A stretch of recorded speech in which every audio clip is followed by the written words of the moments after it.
नमस्कार. स्वागत आहे तुमचं आपल्या यूट्यूब चॅनल सोनाली रेसिपीजमध्ये.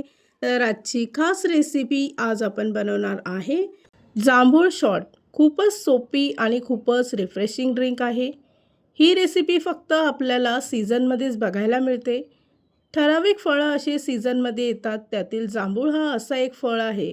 चवीला जितका भन्नाट तेवढाच फायदेशीर आहे किंवा त्याच्या बियासुद्धा दुपटीने फायदेशीर आहे. तर ही रेसिपी या सीझनमध्ये नक्की ट्राय करायला पाहिजे. चला तर मग या रेसिपीसाठी लागणारे संपूर्ण साहित्य व कृती पाहून घेऊ. जांभूळ शॉट तयार करण्यासाठी इथे मी सर्वप्रथम जांभूळ 2 ते 3 पाण्याने चांगले स्वच्छ धुवून घ्यायचे. त्यानंतर सुरीच्या साहाय्याने अशा पद्धतीने त्याच्या बिया सेपरेट करून घ्यायच्या.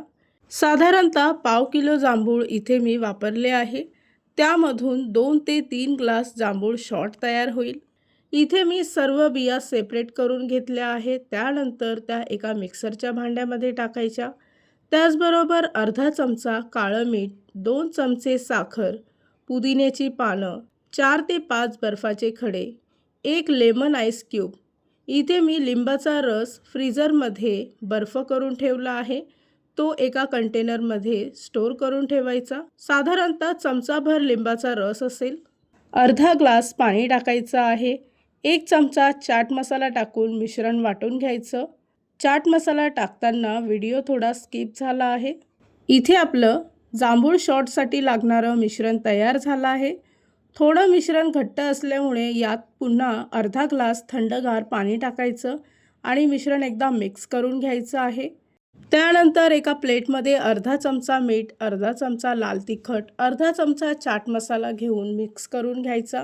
त्यानंतर ग्लासाला वरच्या बाजूने लिंबाचा रस लावायचा आहे आणि अशा प्रकारे ग्लास डेकोरेट करून घ्यायचा. या रेसिपीसाठी लागणारे संपूर्ण साहित्य व कृती मी तुम्हाला डिस्क्रिप्शन बॉक्समध्ये दिले आहेत, तर तुम्ही तिथे जाऊन चेक करू शकता. तयार केलेला जांभूळ शॉट अर्ध्या तासासाठी फ्रीजमध्ये थंड करायला ठेवायचा आहे. त्यानंतर डेकोरेट केलेल्या ग्लासामध्ये ओतून त्यावर पुदिन्याची पानं टाकायची.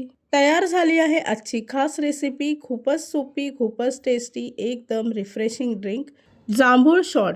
या सीझनमध्ये तुम्ही ही रेसिपी तर नक्की ट्राय करून बघा, तुम्हाला खूपच आवडेल. आणि जर का तुम्हाला हा आजचा व्हिडिओ आवडला असेल तर प्लीज लाईक, शेअर आणि कमेंट करा. चॅनलवर नवीन असाल तर सबस्क्राईब करा.